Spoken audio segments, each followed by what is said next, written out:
Hi, this is Janice from ScrappyCutsOnline.com. This is one of my files from my website. Today I'm going to show you how to assemble the engine for the Easter train. This project can be converted very easily into a baby shower centerpiece with Baby Express rather than Bunny Express on the side.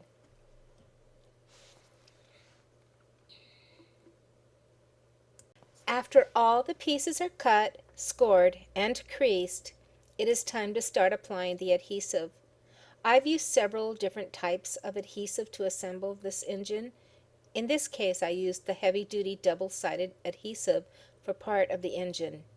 But actually, I prefer the quick-drying glue. You will see that I switched to the glue later on in the video. I find it to be more forgiving, and I tend to make lots of mistakes. The cardstock I used for this project is from K & Company. It is the paper stack called Life's Little Occasions. It is double-sided and full of pastel colors that I thought would be perfect for the look I wanted for this Easter train. So, here I am creating the body portion of the engine. It is actually just a lidless box with one end longer than the other. The long end is the back of the engine, and when it's folded back down upon itself, it not only helps stabilize the engine, but it also gives the same color of paper that's going to be on the outside of the engine.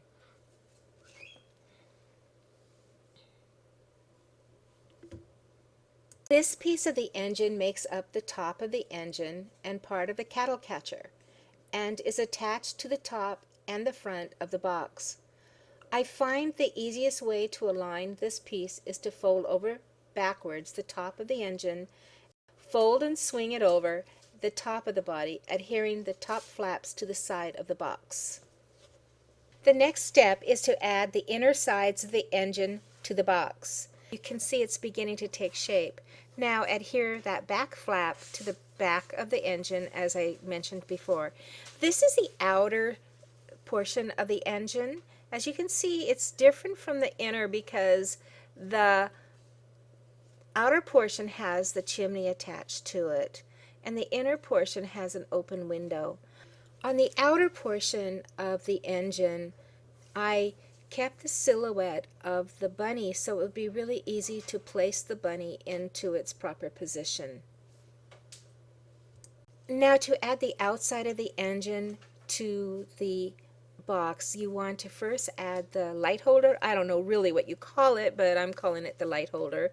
And I attached it with a brad. You could use a brad, or you could use a bling, or anything you want. I just thought the brads looked nice because it would match the wheels. So then you would attach both sides of the engine. Make sure all those edges match, otherwise it's going to look a little bit funny, but hopefully it'll go together really well. I used the glue so I would have enough time to tweak it if it was necessary. And now the next thing to add is the chimney. First of all, you want to adhere the bottoms of the chimney, and it just wraps around, and then add adhesive to the sides and wrap those sides together, forming the chimney. To form the top part of the smokestack, first of all you adhere the side so it makes a little square, and then you put glue on the right side of each of the bottom flaps, and then insert that square into the smokestack so that the scored lines align with the top of the smokestack. Again, I used glue to give me enough time to tweak the top of the chimneys for perfect alignment. It's really beginning to take shape now. And now the next thing to do is add that cattle guard. Adhere those two flaps to the sides of the underneath the cattle guard, and then add the cattle guard. I used my adhesive from my ATG gun, and that worked just fine. It doesn't need to be really strong at this point. Next thing I did was add the bell to each side of the engine. On previous engines I had put a bell on the inside before I assembled the box and the sides, but I had forgotten to do that on this engine. And here's the Bunny Engineer. I used chalk and pens by Sakura and ink santuals to give details to the bunny.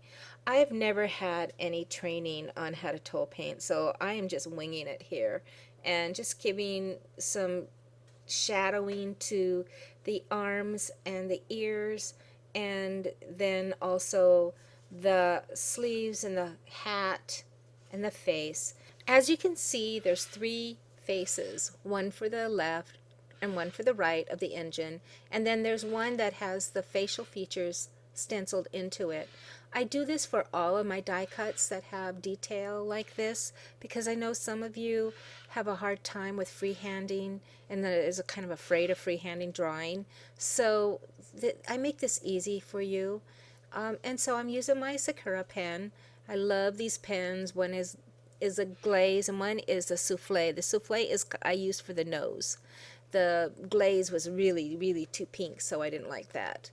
So, and then shadow the hat and the brim and then the sleeves, and then start adding it to your engine. In this bunny, I did cut out an ear. I think in my other bunnies I haven't used a cutout. I just used the pink the pink chalk to shadow in a bunny ear, and I really like that much better. And you'll see that if you watch the carts that I made to go with the train. So you start layering the bunny onto the train, matching the pieces with the silhouette on the side of the engine. There, he's really coming together now. Sorry, he's kind of on the left side of the screen, and there I'm adding the ear. You'll be able to see it better in a little bit. I'll scoot it over. So now that the ear is added, and then we're going to add the arm, and then next the sleeve, and then your bunny is done. Isn't he cute? The train is really coming together now. Many times I'm working with a little mischief bird on my shoulder. Well, he decides he wants to get into the picture every once in a while. There he is. He's a Moluccan cockatoo, a very big, obnoxious bird, but he likes the center of attention. So anyway, getting back to the train, I like to make a double set of wheels just to make sure that the wheels are going to be strong enough to hold the train up. I layered this wheel with decorative paper, and then I used stickles to highlight each of the decorated paper sections so it would look like Easter eggs. And then I used liquid pearls to give the illusion that the wheel had some rivets. Oh, there's Morocco again. Morocco, get out of the way. Morocco. Oh, he is such a brat. And so now you understand why some of my projects look a little messy because this big old bird is in the way. Morocco, get out of the way. And there I am highlighting those Easter eggs again and adding rivets. A little bit off camera. Oh, Morocco.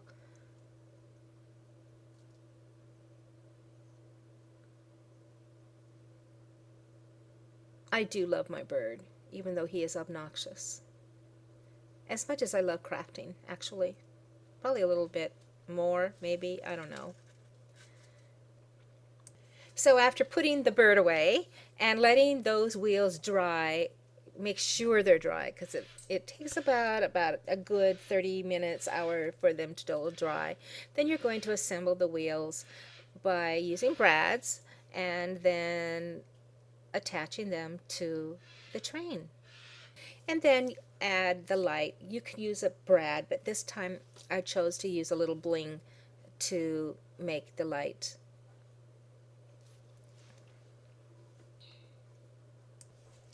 And then last of all, put the words together and add them to each side of your train.